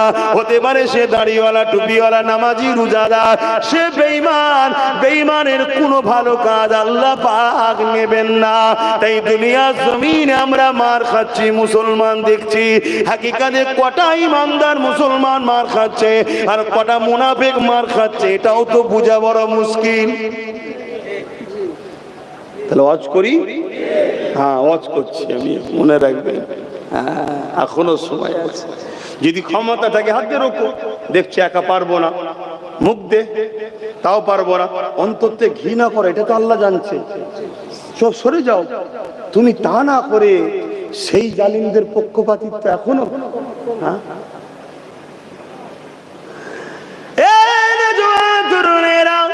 আল্লাহ নবী অনেক কষ্ট করে এই পৃথিবী থেকে জুলুমকে বন্ধ করেছে। আল্লাহ নবী অনেক কষ্ট করে এই পৃথিবী নারীদের ঘরে জালিম অত্যাচারী নরখাদু মানুষের হাত থেকে বাঁচিয়েছে। আল্লাহ নবী অনেক কষ্ট করে এই পৃথিবীর নারীদের অধিকার দিয়েছে। আল্লাহ নবী অনেক কষ্ট করে এতিম বিধবাদের মর্যাদার ব্যবস্থা করেছে। আল্লাহ নবী অনেক কষ্ট করে এই পৃথিবীর জমিনের মানুষগুলোকে এক আল্লাহ দাসত্ব করা শিখিয়েছে। আল্লাহ নবী অনেক কষ্ট করে এই পৃথিবীর জমিনে না ইনসাফ ইনসানিয়াত প্রতিষ্ঠিত করেছে। আর সেই নবীর উম্মত দাবি করে আমরাই তো ইনসাফের বিরুদ্ধে, আমরাই তো ন্যায়ের বিরুদ্ধে, আমরাই তো নারীদের অধিকারের পক্ষে নয়, আমরাই তো গরিবদের ঘরে জুলুম করার, যারা জুলুম করে তাদের পক্ষে। তাহলে বলুন তো আমার আল্লাহ পাক আমাদেরকে কেন সাহায্য করবে? মনে রাখবেন, ইসলাম ছিল, আছে, থাকবে। ইসলামকে কোনো মা এমন সন্তান জন্ম দিতে পারেনি ইসলামকে মিটিয়ে দিতে পারে, কেননা ইতিহাস বলতে লেগেছে আর যারা ইসলামকে মিটাতে লেগেছে এদের থেকে বড় বড় তাগুতি শক্তি যারা ছিল তারাও ইসলামকে মিটাতে চেয়েছে। আল্লাহ তাদের সঙ্গে দুই ধরনের ব্যবহার করেছে, হয় তাদেরকে মিটিয়ে দিয়েছে, নাই তাদেরকেই আল্লাহ ইসলামের খাদেম বানিয়ে দিয়েছে। পৃথিবীর রাজা ছিল নমরুদ, ইসলামকে মিটাতে চেয়েছিল। আর আমাদের অনেকের ধারণা হলো ইসলাম নাকি ১৫০০ বছরের। এটা আবার একটা ভুল ধারণা আমাদের মধ্যে আছে, ইসলাম ১৫০০ বছরের না রে। ইসলাম ১৫০০ বছরের না, ইসলাম তো বাপ আদম মা হাওয়া থেকে শুরু। জোরে বলুন সুবহানাল্লাহ। যেখানে পৃথিবীতে ৩টে মানুষ ছিল না, দুজনেই ছিলেন ইসলামের অনুসারী, সেদিন থেকে ইসলাম। কিন্তু আজকে আমরা বড় দুঃখের সাথে বলতে হয়, টিভিতে একদল মানুষ ডিবেটে বসে, বসে পাগলা কুকুরের মতো কি যে বকে আল্লাহ ভালো জানে, আর ও কুকুরই ভালো জানে, আমি কি করে বলি বলেন না। দিন রাত বকে যাচ্ছে, 1,500 করে যাচ্ছে। আরে মাথা মুটা পাগল, জানিস না যে জিনিস ভালো তাহলে জান। 1,500 বছর আগে ইসলামের শেষ মেসেজ দাতা এসেছে, শেষ রসুল এসেছে, শেষ প্রফেট এসেছে। এর আগে আরো 1,72,24,000 নবী রসুল এসেছে। জোরে বলুন সুবহানাল্লাহ। এবং যিনি শেষ এসেছেন তিনি আবার সবার আগে সমস্ত প্রফেটদেরও তিনি নেতা। জোরে বলুন সুবহানাল্লাহ। কেন ভিআইপি তো শেষেই আছে নাকি গো? একটু কথা বলছেন না আপনারা? ভিআইপি তো শেষে আছে, সবাই এসে চেকিং করে বক্তব্য দিয়ে ভিআইপি সম্বন্ধে প্রচার করে। যিনি আসছেন ওনার এত পাওয়ার, এত এই ক্যাটাগরি, এই দাম। কি হয় না? আমরা সমাজে দেখি কিছু চোর নেতা আছে, সমাজে দেখেছেন তো নাকি? তার আগে ছোট ছোট চোরগুলো উঠে বলে আমার নেতা এই করেছে, আমার নেত্রী এই করেছে, আমার নেতা এই করেছে, আমার নেত্রী এই করেছে, প্রচার করে না? খুব তবলা ভাজায়। লাস্টে বড় চোর লাস্টে শেষে এসে সব করে দেবো, সব 2 নম্বর চিটিংবাজ। শুনছেন তো নাকি? আর মিথ্যাকে যেমন বলাও হারাম, মিথ্যুককে সাপোর্ট করাও ইসলামে হারাম। কথা শুনছেন তো নাকি? আচ্ছা, এই কথাটা সমস্ত উলামাদেরই বলার দরকার তো। হ্যাঁ, তাহলে আরো জিনিসটা ভালো হয় না? আমরা হাতে গোনা কয়েকজন শুধু বলি, হাতে গোনা, আমি একা বলি না, আরো অনেকে বলে। কিন্তু সেটার থেকে যদি আরো সবাই মিলে উলামারা বলে, মসজিদের ইমাম থেকে শুরু করে সবাই যদি বলে, তাহলে সমাজের মুসলিম যুব সমাজ তাহলে কিন্তু পরিবর্তন হওয়ার আরো সহজ রাস্তা হবে। তাই তো নাকি গো? হ্যাঁ, যুবকদের স্বার্থে সবাইকে হক কথা বলতে হবে। না, আমাদের নতুন প্রজন্ম খারাপের দিকে চলে যাচ্ছে, আমাদের নতুন প্রজন্ম ধোকায় পড়ে যাচ্ছে, আমাদের নতুন প্রজন্ম আশায় মরেছে চাষা। একটা প্রবাদ বাক্য আছে না, আমাদের যুব সমাজ আশা করে শেষ হয়ে যাচ্ছে। তো যাই হোক, তা কিন্তু আমার মহান সৃষ্টিকর্তা রব্বুল আলামিন তিনি দোনো জাহানের সুলতানকে পাঠাচ্ছেন, যিনি শত শেষে আসছেন, সুপার পাওয়ার, সর্বদিক দিয়ে সব থেকে উত্তম আখলাক ও চরিত্রওয়ালা। কোরআন জিনার সম্বন্ধে বলছেন ইন্নাকা লাআলা খুলুকিন আযীম, সব থেকে উত্তম চরিত্রওয়ালা হলো মুহাম্মদ রাসূল। জোরে বলুন সুবহানাল্লাহ। আমার হাবিবি আমানির কথা মনে আছে তো নাকি? আমরা মনে রাখবেন, কিন্তু একটু অন্যদিকে এসছি, এখান থেকে যাই ফিরে ওখানে যাচ্ছি। তাহলে আমি কোন কথা বলতে গেলাম? ইসলাম নাকি 1,500 বছরের, বলে তো নাকি? না, ইসলাম হলো বাপ আদম মা হাওয়া থেকে। বাকি বাপ কোন ধর্ম কত বছরের ওলি আমি কোনো তর্কেও যাব না, আর আমার জানারও কোনো ইন্টারেস্টও আপনাদের আছে নাকি? আমাদের কিসের ইন্টারেস্ট আছে? যার যেটা পছন্দ সে খোঁজ করুক না, আমার কি ইন্টারেস্ট আছে? তবে হ্যাঁ, কেউ আমার ধর্ম সম্বন্ধে মিথ্যা বলুক, এটা আমি পছন্দ করি না। তুমি তোমারটা নিয়ে চালাও, তুমি যদি বলতে পারো বলো না, যে যখন তুমি যদি আরো কিছু বলতে পারো বলকে যাও, আমার দেখার দরকার নেই। কিন্তু পুরো পৃথিবীর যত আসমানি কিতাব আছে, কথা বুঝে আসছে, তওরাত থেকে শুরু করে ইনজিল জবুর থেকে শুরু করে বা বড় বড় যত কিতাব আছে, সব কিতাবেই আছে পৃথিবীর প্রথম মানুষ দুজন, একজনের নাম আদম আর একজনের নাম হাওয়া। তারা এক প্রভুর বিশ্বাসী ছিলেন, আর ইসলাম এক প্রভুর বিশ্বাসী। জোরে বলুন সুবহানাল্লাহ। ক্লিয়ার? আর এইটুকু শোনেন, বাপ আদম সর্বপ্রথম এসেছে আমার হিন্দুস্তানে। জোরে বলুন সুবহানাল্লাহ। তাহলে হিন্দুস্তানে ইসলাম কবে থেকে বুঝতে পারছেন তো? হ্যাঁ, আজ কিছু লোক সেই ইসলামকে মুছে দেবো। উদ্দেশ্য একটাই, এই সমাজের গরিব সমাজকে কৃতদাস দাসী বানাতে চায়। ইসলাম যতদিন থাকবে কৃতদাস দাসী প্রথা থাকতে পারে না। শুনছেন তো নাকি?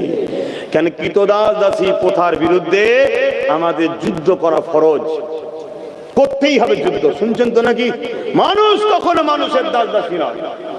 সে গরিব হতে পারে, সে ফুটপাতে পড়ে থাকতে পারে, সে মুটেওয়ালা হতে পারে, ঠেলাওয়ালা হতে পারে, চাষি হতে পারে, মেতর হতে পারে, মুচি হতে পারে, সে মানুষ। তাকে ঘৃণা করার অধিকার কারো নয়। শুনছেন না? শোনেন না? যে মানুষকে ঘৃণা করে তার বিরুদ্ধে যুদ্ধের ঘোষণা আমাদের পক্ষ থেকে দেয়া আছে। ঠিক না বে ঠিক গো? ওই জন্য দেখছে যে গোলাম যে বানাবো গরিবগুলোকে, এই গোলাম বানাতে গেলে সব থেকে বড় বাধার কারণ হয়ে দাঁড়াচ্ছে ইসলাম। তো এদের কাছ থেকে তো ইসলামকে কাড়াও যাচ্ছে না। মাদ্রাসায় এত ভাঙছি তাও আবার করে ফেলছে। মাদ্রাসা যদিও রুকে দিচ্ছি, জলসার মাধ্যমে দিনের শিক্ষা দিয়ে দিচ্ছে, যদি একেও অন্ধ বল দিতে চাইছে, আবার অনলাইনে দিনের আলোচনা হয়ে যাচ্ছে, কোনোভাবে তো পারা যাচ্ছে না। তা চলো ইসলামকেই রাখবো না। শুনছেন তো নাকি? এটা কি নতুন না আগে হয়েছে? হ্যাঁ, যারা চেয়েছে তাদের সঙ্গে আল্লাহ দুই ধরনের শাস্তি, দুই ধরনের ব্যবহার করেছে। নম্বর ওয়ান, হয় মিটিয়ে দিয়েছে, আর না হয় ইসলামের খাদেম বানিয়েছে, গোলামি করেছে। জোরে বলুন সুবহানাল্লাহ। আসুন একটু দেখা যাক নাকি। হ্যাঁ, এ যুবকেরা, দুজনের কথা বলছি। পৃথিবীর কেউ জানে না এমন লোক নাই। পৃথিবীর শক্তিশালী জালিম সন্ত্রাস একটা শাসক, যার নাম হলো ফেরাউন। সে চেয়েছিল মুসা নবীর দিনের প্রচার, যেটা ছিল ইসলাম। মুসা নবী ছিল মুসলমান, মুসা নবীর কলেমা ছিল লা ইলাহা ইল্লাল্লাহ মুহাম্মাদুর রাসূলুল্লাহ। আর মুসা নবীর উম্মতদের কলেমা ছিল লা ইলাহা ইল্লাল্লাহ মুসা কালিমাতুল্লাহ। তিনারাও এক আল্লাহর উপাসনা করতেন। সেই মুসা নবী এবং তিনার অনুসারী দিগকে ফিরাউন চেয়েছিল মিটিয়ে দেবে। এই যুবকেরা, তরুণেরা আল্লাহর হুকুম হয়ে গেল। মুসা নবী তিনার সাথীদের ঘরে নিয়ে মিশর ছেড়ে রওনা দিতে লেগেছে। আর যেতে যেতে দেখা যায় রাস্তায় নীল নদ পড়ে গেছে। ওই ফোরাত নদীর তীরেতে, ওই নীল নদীতে সামনে বিশাল তুফান চলছে। আর পিছন দিকে ঘুরে দেখে হাজার হাজার উলঙ্গ তরোয়াল নিয়ে এমন করে সন্ত্রাস ফেরাউন তার বাহিনী নিয়ে আসছে। মুসলমানদেরকে মেরে দেবে, ইসলামকে মুছে দেবে, মুসা নবীকে শেষ করে দেবে। মুসলমান তার সাথে যারা আছে একটা কাউকে রাখবে না, সব টুকরো করে দেবে, সব কিছু কাটা করে মেরে দেবে। এই দৃশ্য দেখে সাথীরা বলতে লেগেছে, ও হযরত নবী মুসা, আমরা তো বিপদে পড়ে গেলাম। সামনে বিশাল সাগর, যদি আমরা এতে লাফ দিই এই তুফানে আমরা মারা যাব, শেষ হয়ে যাব। আর যদি না সামনে দিকে আগায়, পিছন দিকে বিশাল হাজার হাজার বাহিনী নিয়ে, উলঙ্গ তরোয়াল নিয়ে ফিরাউন বাহিনী নিয়ে আসছে, এই জায়গাতে আমরা বাঁচবো কি করে? মুসা নবী বলেছিলেন, চিন্তা করো না, কখনোই আমরা শেষ হব না, কারণ আমাদের হিফাজতের দায়িত্ব স্বয়ং আল্লাহ পাক নিয়েছে। আরো জোরে বলুন সুবহান। আমাদের হিফাজতের দায়িত্ব কি আল্লাহ নিয়েছে না লাইনে? জোরে বলুন। মুসলমানের না মোমেন মুসলমানের? হ্যাঁ, মোমেন মুসলমান। এবারে বাপ মৃত্যু তো হবে রে বাবা, তাই তো নাকি? আল্লাহ যদি কারো কপালে লিখা থাকে হকের পক্ষে থাকার জন্য শহীদের মরণ হবে, তোমরা কি খুশি নয়? এই কথা বলো না, খুশি নয়? তুমি কি চাও 2 বছর বিছানায় পড়ে থাকি আর তোমার ছেলের বউ, তোমার বেটার বউ, তোমার নিজের পরিবার, তোমার ছেলেরাও সবাই বিরক্ত হোক, এ বুড়ো কবে মরবে, এ কি জ্বালান জ্বালাচ্ছে, এরা মরণ চাও নাকি? আরে বীরের মতো মরবে। চলে যাওয়ার পর হাজার হাজার গরিব দুঃখীরা যেন কাঁদে, সর্বধর্মের গরিবরা যেন বলে যে আমাদের মাসি ছিল, আমাদের সাহায্যকারী ছিল, আমাদের হয়ে বলনেওয়ালা ছিল। শুনছো তো নাকি? মরণ তো হবে। আর এটাও শুনে রেখে দাও, হকের পক্ষে লড়লেই যে জালিম মেরে দেবে এমনটাও নয়। কারণ খালিদ বিন ওয়ালিদ নাম শুনেছো তো নাকি? গরিব, অসহায়, দুঃখী, ইনসাফ, ইনসানিয়াত, ইসলামের জন্য 125টা লড়াই করেছিল সন্ত্রাসদের বিরুদ্ধে। 125টা লড়াইয়ে ওনার তামান্না ছিল আমি যেন শহীদ হই। কি তামান্না ছিল? শহীদ হই, আল্লাহর রাহে, গরিবদের পক্ষে, অসহায়ের পক্ষে, দিনের পক্ষে যে আমি সংগ্রাম করতে এসেছি, সন্ত্রাসদের বিরুদ্ধে, জালিমের বিরুদ্ধে, স্বৈরাচারীদের বিরুদ্ধে, অত্যাচারী শাসকদের বিরুদ্ধে আমি যেন শহীদ হই। আর এই লড়াই ছিল কেমন? কখনো ছিল 2 লক্ষ রোম, আর খালিদ বিন ওয়ালিদের সৈন্য ছিল মাত্র 3000। কত? আর রোমদের কত? 2 লক্ষ। 2 লক্ষের মোকাবেলায় 3000। তারপরও শহীদ হয়নি, বিজয় হয়েছে। জোরে বলুন সুবহানাল্লাহ। আরো জোরে বলে। কেন? আমার আল্লাহ কারো হাতে তোমার আমার মৃত্যুর টেন্ডার দিয়ে দেয়নি। শুনছে তো নাকি? আমার আল্লাহ তারও তোমার আমার রিজিকের টেন্ডার কারো হাতে দেয়নি, কিন্তু আমরা আল্লাহ ছেড়ে অপরের উপর নির্ভর করছি না, করিনি? এজন্য নিজের রেজেকে কুড়ুল নিজেই মেরেছি। ভরসা আল্লাহর উপরে করো। মুসলমানের মুখের কথা, অনেক মুসলমান বলে, অনেক বেঈমানের নাম দিয়ে বলে, আমি বেঈমানদের নাম লিখছি না, যে এরা ছিল বলে খেতে পাই, এরা ছিল বলে বেঁচে আছি, এরম বলে না, বলে না? তাওবা তাওবা তাওবা, তুই মুসলমান, হ্যাঁ? তোর মতো এরম 2 নম্বর গুণের বিরুদ্ধে আমরা লড়িনি বলে আল্লাহ আমাদের মারছে তো। হ্যাঁ, আল্লাহ নবী হযরত লূত আলাইহিস সালামকে বললেন ৮০,০০০ লোক মারবো, তার মধ্যে ৪০,০০০ ভালো, ৪০,০০০ খারাপ। কত?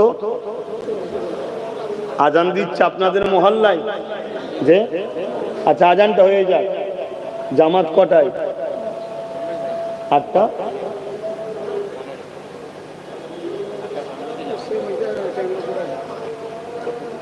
কিভাবে আলোচনা করেছো? কেন 8:30 পর্যন্ত হওয়ার কথা, আলোচনা করুনি?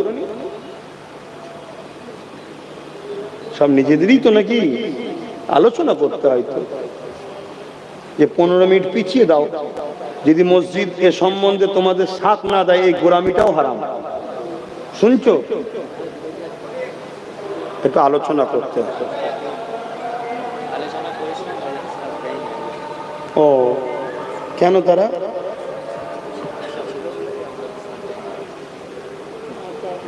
তারা কি অন্য খেয়ালে?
اللهم رب هذه الدعوة التامة والصدق آت محمد الوسيلة الفضيلة وبسوا مقام محمود الذي واتقوا إنك لا تفلح. لا إله إلا الله.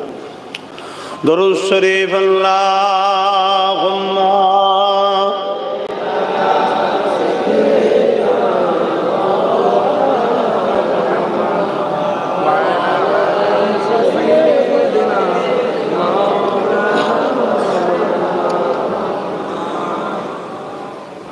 যাদের হৃদয়ে আছে আল্লাহর ভয়, তারা কবু নবী ভুলে যায় না। আল্লাহর প্রেমে ছাড়া এই দুনিয়ায় কারো কাছে কোনো কিছু চাই না। যাদের হৃদয়ে আল্লাহর ভয় আছে তারা কখনো নবী ভুলতে পারবে? আর আজকে বলুন, আমাদের হৃদয়ে আল্লাহর ভয় আছে? আল্লাহ নবী বললেন আখরি জবানে আমার উম্মতরা প্রচুর মার খাবে। কারণ কি? তাদের অন্তর থেকে আল্লাহর ভয় সরে যাবে, দুনিয়ার ভয় এসে যাবে, তাকুতি শক্তিকে ভয় করবে। দেখুন না, আমরা আল্লাহর ভয় থাকলে আমরা আমাদের বাড়ির মেয়েগুলোকে ওই 500,000 টাকার জন্য বাইরে বার করতে পারতাম? বলে এ তো ইসলামের দুশ্মনদের একটা প্ল্যান, যে ইসলামের পুরুষদের হাত আর কবুল হচ্ছে না, নারীদের হাত কবুল হচ্ছে। নারীগুলোকে 1000 2000 যাই যাকে যাক, ওদেরই তো অকাপের টাকা দেবো, কমসে কম বেপর্দা করে বাইরে বার কর। শুনছেন? আজ আমরা ধ্বংসের দিকে কেন যাচ্ছি বুঝতে পারছেন? যদি সত্যি তুমি দরদি হও তাহলে নারীর বাবাকে দিলে হয় না, নারীর ভাইকে দিলে হয় না, নারীর স্বামীকে দিলে হয় না, যেটা তোমার আম্মার জিনিস সন্তানের হাতে দিলে হয় না? না, মহিলাকেই আসতে হবে। খুব সাবধান, আখরি জামানা। যাদের হৃদয়ে আছে আল্লাহর ভয়, তারা কবু নবী ভুলে যায় না। আল্লাহর প্রেমে ছাড়া এই দুনিয়ায় কারো কাছে কোনো কিছু চাই না। রাতের আধারে যারা সিজদাতে রয়, দু চোখের আঁসুতে নদী যেন বয়। রাতের আধারে যারা সিজদাতে রয়, দু চোখের আঁসুতে নদী যেন বয়। চলো না গাছালি যত আসো, চলো না গাছালি যত আসো, পিছনে ফিরো তাকায় না। যাদের হৃদয়ে আছে আল্লাহর ভয়, তারা কবু নবী ভুলে যায় না। আল্লাহ প্রেমে ছাড়া এই দুনিয়া কার কাছে কোনো কিছু চাই না। দিনে কায়েমের পথে যারা অবিচল, তারা হলো আল্লাহর প্রিয়জন। দিনে কায়েমের পথে যারা অবিচল, তারা হলো আল্লাহর প্রিয়জন। বাতিলের কাছে যারা হার মানে না, বাতিলের কাছে যারা হার মানে না, সংগ্রাম করে যায় অমরণ। তাই তো, বাতিলের কাছে হার মানলে হবে? কেউ যদি বলে দিল্লি গিয়ে আন্দোলন করো, হার মেনে গেলে হবে? আরো বেশি করে আন্দোলন করতে হবে। আন্দোলন করে বলতে হবে তোর মতো পাগলের কথা আমরা শুনছি না। তাই তো নাকি? আর যদি এই জায়গায় বলে হয় না, হবে না, তাহলে জানতে হবে তুমি আল্লাহর প্রিয়জন। তাহলে আল্লাহর সাহায্য হবে কি? হবে না। হ্যাঁ, বাতিলের কাছে যারা হার মানে না, সংগ্রাম করে যায় অমরণ।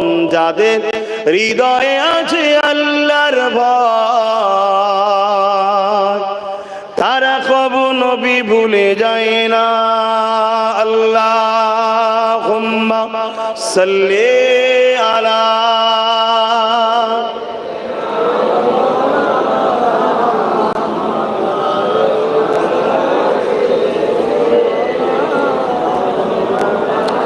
বাপজান আমার আজান দিয়েছে, নামাজের ব্যাপার আছে, আমি সংক্ষেপ করব। আবার একবার বলছি, বদরে 313 জন জিতেছে, 2 লক্ষ মোতার যুদ্ধ, রোমদের, আর ওইদিকে 3000 মাত্র, তাও বিজয় হয়েছে। খাইবারে, খন্দকে, সব জায়গায়। কেন? তাদের মধ্যে হুজুরের আদর্শ ছিল। জোরে বলুন সুবহানাল্লাহ। তাই নিজেকে হুজুরের আদর্শে আদর্শিত করো। কোনদিন যত বড়ই দুশ্মন হোক না কেন, সেই দুশ্মনের উপরে তুমি কখনো আগ বেরিয়ে জুলুম করতে পারো না। সে যদি তোমার উপরে জুলুম করে, জান বাঁচাবার জন্য ডিফেন্স তোমার জন্য করা যায়।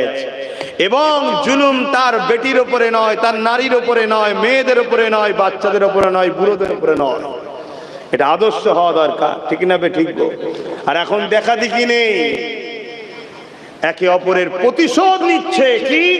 এক বেঈমান নেতাকে খুশি করার জন্য গরিবের ঘরের রুজি রুটির ব্যবস্থাকে বন্ধ করে দিচ্ছে, রাস্তা আটকে দিচ্ছে। কত ছোট্ট ছোট্ট বাচ্চা খেতে পাচ্ছে না, সে তো নির্দোষ। তাহলে বলো, আল্লাহর শাস্তি আমাদের উপরে হবে না? দুই কারণে শাস্তি হচ্ছে। একদল লোক জুলুম করার জন্য শাস্তি পাচ্ছে, আর আমরা সেই জুলুমকে দেখে চুপ করে আছি, তাই শাস্তি পাচ্ছি। আসো সবাই মুখ খুলি অন্যায়ের বিরুদ্ধে। কি একমত তো নাকি? সবাই মুখ খুলি অন্যায়ের বিরুদ্ধে। যার যতটুকু ক্ষমতা আছে, তুমি যদি ডাইরেক্ট আমার মতো মাইকে বলতে না পারো, তুমি তোমার বন্ধুর কানে কানে বলো, সে তার বন্ধুর কানে কানে বলো, তুমি তোমার প্রতিবেশীকে বলো, তোমার পরিবার, তোমার বাচ্চাকে বুঝাও। প্রত্যেকে যদি অন্যায়ের বিরুদ্ধে মুখ খুলতে শুরু করি, যে কেন্দ্রে যে জালিম সরকার আছে, আজ আমার দেশের সংবিধানকে মিটাচ্ছে, সংবিধানের আর্টিকেল 28 কে ওভারটেক করে 29 বিভিন্ন আর্টিকেলকে লঙ্ঘন করে ওয়াকাফ কালা কানুন তৈরি করেছে। মুসলমানদের সম্পদ ওয়াকাফকে লুটতে চাইছে। দেওবত্ত সম্পদ হিন্দু ভাইদের, ওটা আগামী দিন লুটবে। তার আগে জল জঙ্গল লুটেছে, কৃষকদের বিরুদ্ধে আইন তৈরি করেছে, দেশের সম্পদকে বিক্রি করে দিচ্ছে। এভাবে প্রত্যেকের উচিত এই কেন্দ্রের জালিম সরকারের বিরুদ্ধেও কথা বলা। আছে না নাই? তোমার ক্ষমতা নেই মাইকে বলার, তুমি তোমার পরিবারকে বলো, তোমার বন্ধুর কানে বলো, সে তাকে বলুক, সে তাকে বলুক, ঠিক না বেটি? পাশাপাশি এটাও বুঝাও প্রতিবেশী এসসি এসটি ভাইদের ঘরে, যে ভাই আমরা আছি বলে তোদেরকে এখন সম্মান দেওয়া হচ্ছে, যদি আমরা চলে যাই তোদেরকে তখন অছুত বলা হবে। অছুত বোঝেন তো নাকি? হ্যাঁ, সবাইকে বলো, বিশেষ করে পূর্ব মেদিনীপুরের মানুষ, তোমারই জেলাতে একজন এত জহর উগলাচ্ছে বলার মতো নয়। দিন রাত জহর উগলাচ্ছে দুই সম্প্রদায়ের মধ্যে কি করে লড়াই লাগানো যায়। এ লড়াই করবে দুই সম্প্রদায়ের নিরীহ গরিব, দোকান পুরবে দুই সম্প্রদায়ের গরিবের, কার্বন নষ্ট হবে দুই সম্প্রদায়ের গরিবের, কারো যদি জান যায় দুই সম্প্রদায়ের গরিবের জান যাবে। আর এই অসভ্য, এই কি বলে আগুনের উপরে, এই অশান্তির উপরে তিনি তো তিনার রাজনীতির রুটিটাকে সেঁকে নেবে। শুনছেন তো নাকি? ওই গরিব মুসলিমটার কি হলো আর আমাদেরই বা কি হলো? শুনছেন তো নাকি? এটাও বোঝানো দরকার আছে না নাই? দ্বিতীয় নম্বর, এটাও বোঝানো দরকার, কেন্দ্র সরকার যে আইন তৈরি করেছে, সেই আইন ওয়াকাফ কালা কানুনের বিরুদ্ধে, সংবিধান বিরোধী, সংবিধানের বিরুদ্ধে গিয়ে আইন তৈরি করেছে। এবং মিথ্যা প্রচার করা হচ্ছে যে মুসলমানদের শুধু ওয়াকাফ থাকবে কেন, আমাদের নেই কেন? শোনেন, আরবিতে ওয়াকফ বলা হয় হিন্দু ভাইদের সম্পত্তির নাম হলো দেওবত্ত সম্পত্তি। আমাদের যেমন ওয়াকাফ সম্পত্তি, হিন্দু ভাইদের সম্পদের নাম কি? দেওবত্ত সম্পত্তি। আদিবাসীদের জল জঙ্গল, খ্রিস্টানদের মিশনারির সম্পত্তি, এভাবে সব সম্পত্তি আছে, প্রত্যেকটা সম্প্রদায়েরই রয়েছে। শুনছেন? এবং মিথ্যা প্রচার করা হচ্ছে মুসলমানদের নাকি সবচেয়ে বেশি, না, সব থেকে বেশি হিন্দু ভাইদের দেওবত্ত সম্পত্তি আছে। শুনছেন? তাহলে এটাও তো আমাদের একে অপরের বন্ধু করে বোঝানো দরকার, তবেই তো অন্যায়ের বিরুদ্ধে প্রতিবাদও হবে, বলা হবে। পাশাপাশি এটাও মনে রাখবেন, এটাও মনে রাখবেন, আজ আমাদের সমাজে এই পশ্চিম বাংলায় কেন্দ্র সরকার যে কালা কানুন করেছে, ওই আইনের বিরোধী করলে রাজ্য সরকার রেগে যাচ্ছে। রাখছে না, রাখে না? কি বলছে? যেখানে আন্দোলন নয় দিল্লিতে করতে হবে, যদি কেউ আন্দোলন করে সব থেকে বড় দুশ্মন আমি হব। আরে আমার মাথায় ঢুকছে না, লড়াই হচ্ছে কেন্দ্র সরকারের বিরুদ্ধে, আপনার রাগ হচ্ছে কেন? এটা ভাবার বিষয় আছে না নাই? আমার মধ্যে কিছু কথা উদাও হয়েছে, এইটার বলার পিছনে একটা কারণ আছে। আমার মনে হচ্ছে, কারণটা কি বলবো, আমার মনে হচ্ছে ওই স্বাস্থ্য দুর্নীতি, কয়লা চুরি, তেল চুরি, গরু চুরি, শিক্ষা দুর্নীতি, সব ইটা উটা সব হয়ে আছে না, কথা বুঝছেন না পর্যন্ত? সব তো ইচ্ছা করে ধরে নে রে বাবা, সেটিং এর কারবার চলছে, ইচ্ছা করে ধরে নে। এই যে তোমাদের পূর্ব মেদিনীপুরে যে চিল্লাচ্ছে দিনরাত, ওকে ইচ্ছা করে বলা হয়েছে, বল তুই যত মোল্লাদের গাল দিবি, মোল্লারা ভয় আমার কোলে থাকবে। শুনছেন তো নাকি? এই আপনারা ভয় খাবেন না, খাবেন। অলরেডি অনেক মুসলমান তো বলছে, ওই বিজেপি আসেনি এরম বলছে, এলে তাহলে কি করবে, বলছে না, বলে না? এটাই তো চাইছে, এটাই তো চাইছে যে তুই বল। শুনে রেখে দাও, পশ্চিম বাংলায় কেউ এসে পর্দা করতে পারবে না। কেন? পশ্চিম বাংলার ভৌগোলিক পরিস্থিতি কিন্তু আলাদা, একটু তাকিয়ে দেখো, সব বলা যায় না মাইকে। এটা উত্তরপ্রদেশ নয়, এটা উত্তরপ্রদেশ নয়, ভৌগোলিক পরিস্থিতি আলাদা। এক উঠোনে, এক আগিনাতে হিন্দু মুসলমানের বাচ্চারা খেলা করে, এটা হলো পশ্চিম বাংলা। এখানে আগুন জ্বালালে দুজনেরই বাড়ি পড়ে যাবে। শুনছেন না শোনেন নে? এটা উত্তরপ্রদেশের ব্যাপারটা আলাদা। ওখানে যেখানে মুসলমান তো শুধু মুসলমান, যেখানে হিন্দু তো শুধু হিন্দু, যেখানে আদিবাসী, এটা আলাদা। এখানে আলাদা সিস্টেম। এখানে সব সময় সেকুলার মুখ রেখেই আমাদেরকে আস্তে আস্তে চাকরি, শিক্ষা, ভাই ভাই লড়াই করি করি আমাদেরকে শেষ করবে, যাতে করে আমরা ইদিক উদিক না চলে যাই। এজন্যে এনাকে দিয়ে ভয় খাওয়ানো হচ্ছে। শুনছেন তো নাকি? হ্যাঁ, এটা মাথায় রাখবেন। তো দ্বিতীয় নম্বর কথা, পশ্চিম বাংলার চতুর্দিকটা একটু তাকিয়ে দেখুন, আরো কোথায় কি আছে। শুনছেন তো নাকি? এটা কিন্তু উত্তরপ্রদেশ নয় যে ভারতের বীজখানের মধ্যে আছে, এগুলো মাথায় রাখবেন। তো যাই হোক, আমি ওদিকে যাচ্ছি না। আমার বক্তব্যই একটাই, যে আন্দোলন করব কেন্দ্র সরকারের বিরুদ্ধে, তাই তো নাকি? তোমার এই কালা কানুন মানছি না, মানবো না, তাই তো নাকি? সংবিধান বিরোধী ওয়াকফ কালা কানুন মানছি না, মানবো না, এটা আন্দোলন তো নাকি? তো ইনার বুকে ব্যথা হচ্ছে কেন? ইনার মাথায় হঠাৎ পেন হয়ে গেল কেন? না, উপর থেকে চাপ দিয়েছে, তুই যদি বাংলায় আন্দোলন না রুকিস তাহলে সিবিআই পেটিয়ে তুললি আসবো ভাই বকে। শুনছেন না শোনেন নে? এ চাপে পড়ে যে বলে ফেলেছে, কিন্তু বলে দেখছে ছুঁচো গিলা টাইপের হয়ে গেছি, খিদে লেগেছিল খেয়ে ফেলেছি, কিন্তু গন্ধ এত গিলতেও পাচ্ছি না, উগলাতেও পাচ্ছি না। শুনছেন তো নাকি?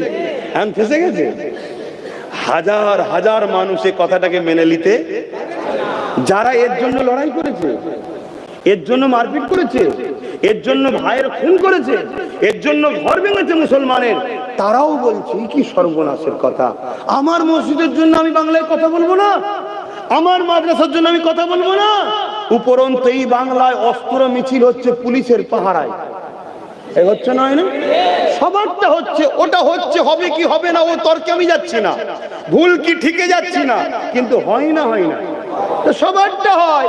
তা আমি যদি বড় বড় জমায়েত করে আগামী দিন এই হলদিয়া বড় একটা ময়দানে 50-60 হাজার 1 লক্ষ লোকের যদি একটা জমায়েত করি, কোনো অসুবিধা আছে? আপনারা খবর পেলে একটু আসবেন তো নাকি? হাত তুলে বলুন, আসবেন তো নাকি? হাত তুলে, হাত তুলবেন তো নাকি? শুধু আসবেন না, প্রচারও করবেন। এতে ইনার সমস্যা হচ্ছে কেন? আমার মাথায় আর একটা বুদ্ধি ঢুকেছে, বলবো। এই অসুবিধে হওয়ার কারণ কি জানেন? কেন্দ্র সরকার একটা আইন করছে, আইনটা হচ্ছে এটা, 12 বছর যদি কেউ কোনো জায়গা দখল করে রাখে, সেই জায়গার সত্তা মালিক সে হয়ে যাবে, জানেন তো নাকি? কিন্তু ধর্মীয় জায়গায় যদি 12 বছর কেন 32 বছরও থাকে, তাহলে কিন্তু মালিক হবে না। কেন্দ্র সরকার নতুন সংশোধনের আইনে করছে কি, যে ওটা সে মালিক হয়ে যাবে। তার মানে মসজিদের জায়গাও যদি কেউ 12 বছর দখল করে রাখে, আর কিনে নিতে পারবে না ওয়াকফ, সেই যে দখল করেছে তার হয়ে যাবে, তাই তো নাকি? 75,000 বিঘে জমি রাজ্য সরকারের আমলা চামলারা দখল করে রেখেছে। কত বিঘে? তো ও চাইছে আইনটা হয়ে গেলে তাহলে সব তো আমাদের হয়ে যাবে। হারামখোর হারাম খেয়ে খেয়ে কত বড় জীব হয়ে গেছে দেখেছেন? এবার সব লিলিবার ধান্দা করছে। কিন্তু এত বড় জীব হওয়ার পিছনে আমাদের মোল্লা মৌলী সাহেবদের এক অংশের দোষ আছে না নাই? এখনো গায়ে গা মিলিয়ে চলছে। অনেক আবার দেখবেন এই যে বলেছে দিল্লি চলে যাও, আমি বিরোধী হয়ে যাবো, সব থেকে বড় দুশ্মন হবে, এই কথাটা থেকে বাঁচাবার জন্য অনেকে আবার বলবে উনি একটু রাগী মানুষ, বলে ফেলেছে, স্লিপ হয়ে গেছে। আরে রাগী কাকে বলে? নিজের জুতো খুলে নিজের গালে ঠাস ঠাস মারবে, সেদিন বলবো সত্যি রেগে গেছে। ঠিক তো নাকি? কই মেরেছে? পাগলামি ধরেছো, পাগলামি। আমাদের মোল্লা মলি সাহেব, পীর সাহেব, পীরজাদা একদল দালালির জন্য আজকে আমার কম শেষ। কি গো, আপনাদের কষ্ট হচ্ছে? যদি কষ্ট হয় আমার কিচ্ছু করার নেই বাপ, কেন আমি আল্লাহ রসুলের খুশির জন্য বেরোই, আল্লাহ রসুলের জন্য কথা বলি, আপনাদেরকেও ভালোবাসি আল্লাহ রসুলের জন্য।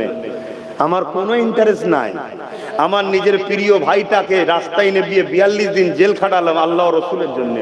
কেন? এই মানুষগুলোকে বাঁচানোর দায়িত্ব ইসলাম দিয়েছে, কিন্তু আমি হুজুর হয়ে গেছি, আমি জলসা মাহফিল করি, ধর্ম প্রচার করছি, আমি তো আর কোনো জায়গার নেতা হতে পারছি না। ওকে বুঝালাম তুই দাঁড়া, তোকে আমি সাপোর্ট করব।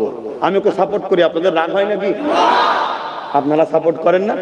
হ্যাঁ, কিন্তু আজকে বুকে হাত দিয়ে বলুন তো, সুপ্রিম কোর্টে কেস কে করেছে?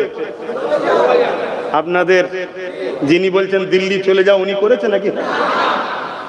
তাহলে সেই দেখুন, যার বিরুদ্ধে মুসলমান লাগলো এক অংশ, সেই নওশাদি কেস করেছে। আচ্ছা বলুন তো, যদি ওর সাথে যদি আরো 40টা থাকতো, লড়াইটা বাড়তো না কমতো? আজকের দিনে বলুন উপকার হতো না হতো না? তাহলে যে ভুল হয়েছে আগামী দিনে এই ভুলটা করবেন না। আমি বলেছিলাম দুটো কথা, একটা হলো হুজুরের নেতৃত্ব মানেন, ধর্মনীতি, সমাজনীতি, অর্থনীতি, এডুকেশন নীতি, পরিবার নীতি, রাষ্ট্রনীতি, সম্প্রীতি নীতি, মানববন্ধন নীতি, সব জায়গায় লিডার আমাদেরকে মুহাম্মদুর রাসূল সাল্লাল্লাহু আলাইহি সাল্লাম। দ্বিতীয় আরেকটা কথা লাস্টে বলেছিলাম, মনে আছে? সেই আমার একটাই কথা, চেয়ারের একটা পায়া কিন্তু হাতে নিতে হবে আপনাদের যদি বাঁচতে চান। আজকে বলুন তো, যে সরকার বসে আছে আমার রাজ্যে, ধরুন উনিই আছে, যদি চেয়ারের একটা পায়া আমাদের থাকতো, বলতে পারতো দিল্লি যাও? ওজন প্রথম দিনেই বলতাম কেস করো, সঙ্গে সঙ্গে চলে যেয়ে কেস করতো। কেন? নাই পা খুলে নিতাম, সরকার পড়ে যেত। তাহলে আমাদের হাতে পাওয়ারের দরকার আছে না? জোরে বলুন, আছে দরকার। সেকুলার হওয়া ভালো, সেকুলারের নামে ভণ্ড হওয়া ভালো নয়। সেকুলার হওয়া ভালো, সেকুলারের নামে নিজের বাচ্চার ভবিষ্যৎকে জাহান্নামে করে দেওয়া ভালো নয়। সেকুলার হওয়া ভালো, সেকুলারের নামে শয়তানকে জিতিয়ে মসজিদ মাদ্রাসাকে ধ্বংস করা ভালো নয়। কথা মাথায় ঢুকছে না? ঢোকে না? একটাই কথা, এখন আমরা কোনো কিছু সবুজ লাল কালো গুলো কিচ্ছু বুঝি না। আমাদের এখন একটাই কথা, যে আমাদের সাথ দেবে আমরা তার সাথ দেব। এখন বন্ধু আর দুশ্মনের ব্যাপার। যে আমার ওয়াকাফ বাঁচাবার জন্য আমাদের সাথ দেবে, আমরা তাকে বাকি জায়গায় সাথ দিয়ে জিতাবার জন্য লড়াই করি, তাই তো নাকি? না হয় বাপ আল্লাহর পক্ষ থেকেও মার হবে, ধ্বংস হবো, আর দুনিয়াতেও সব গেছে, আরো যাবে, আর পরকালটাও জাহান্নাম হবে। কেন? তোমার আমার ডিউটি অন্যায়ের বিরুদ্ধে লড়াই, মসজিদকে বাঁচানো কিন্তু নাই কাজ। কথা মাথায় ঢুকলো? আর কথা নয়, নামাজ হবে। আসুন সালাম দেবো। কেউ কি বেজার হলেন? সালাম দেবো। ইয়া নবী,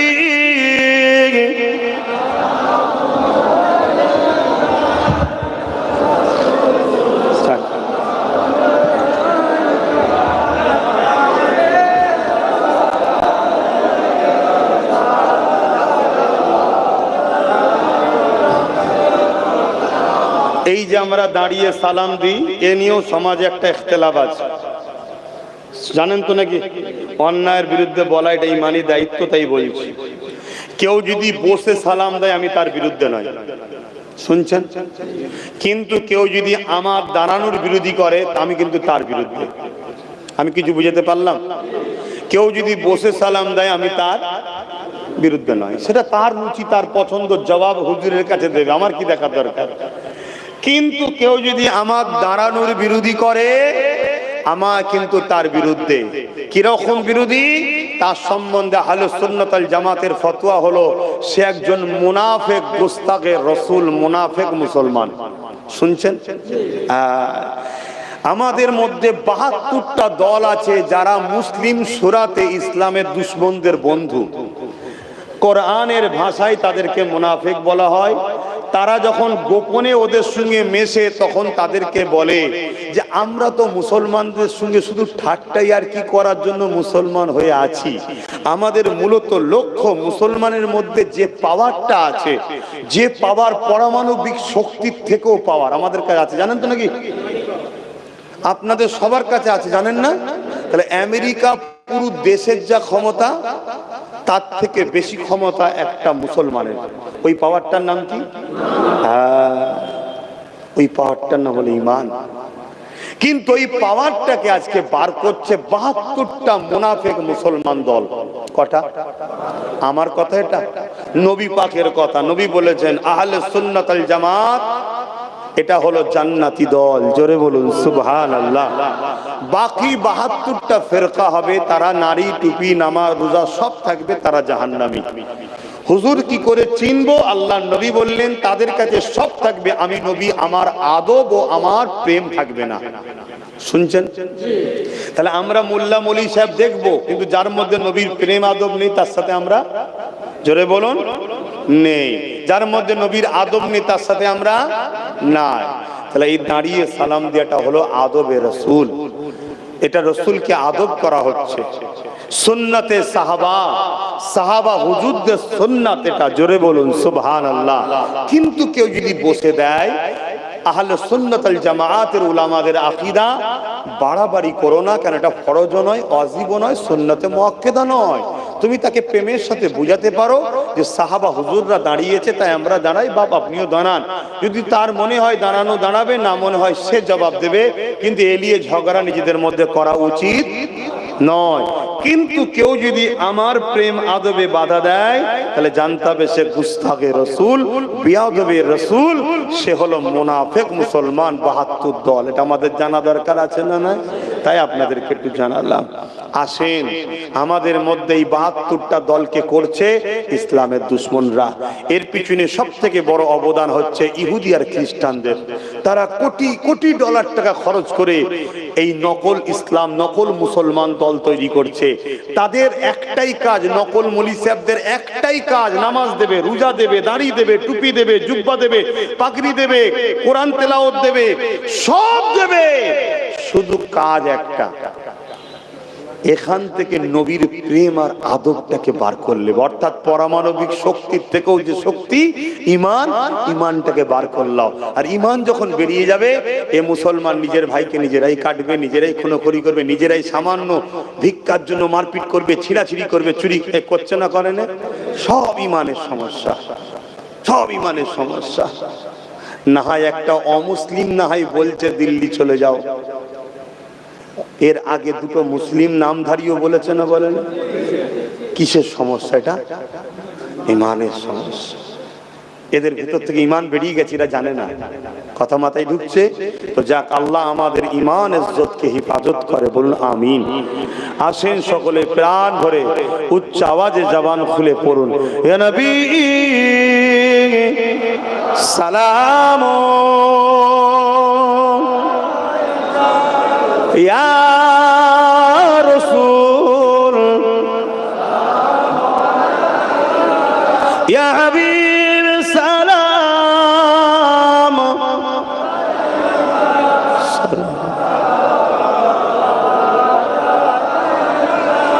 ইয়া নবী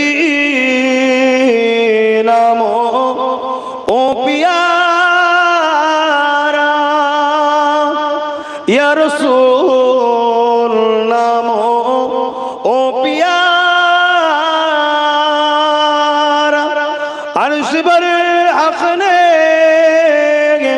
पुकारा सच पैगंबर हमारा या नबी सलाम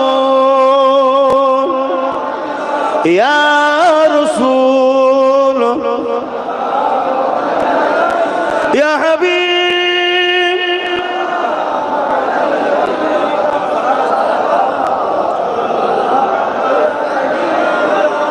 কঠিন হাসরের দিনে কি আছে মোদের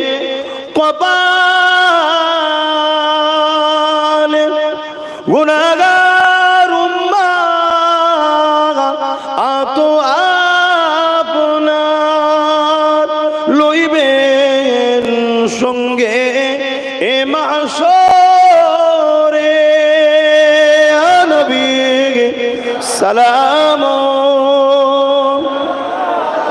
ইয়া রাসূল ইয়া হাবিব সালাম।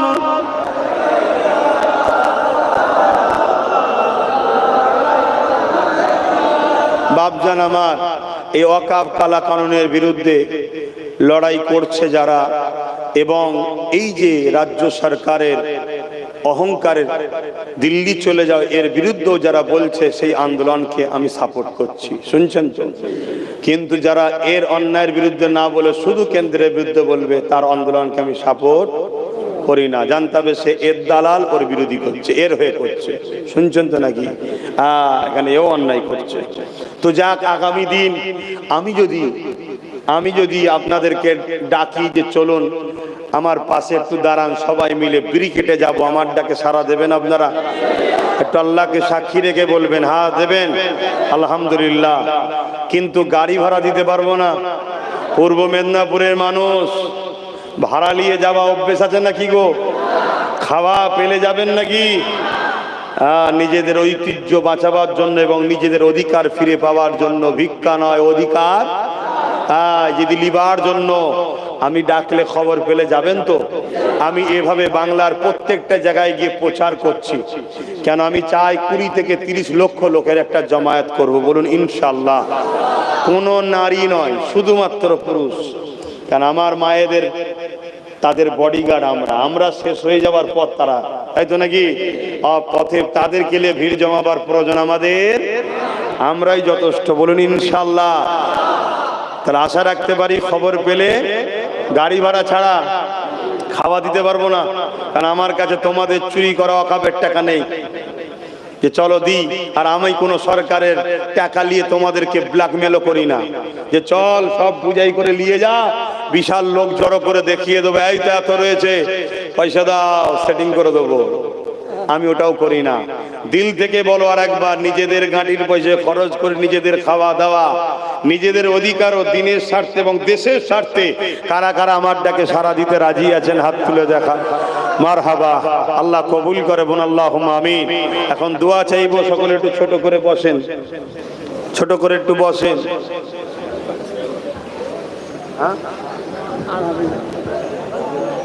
রেডি করো বা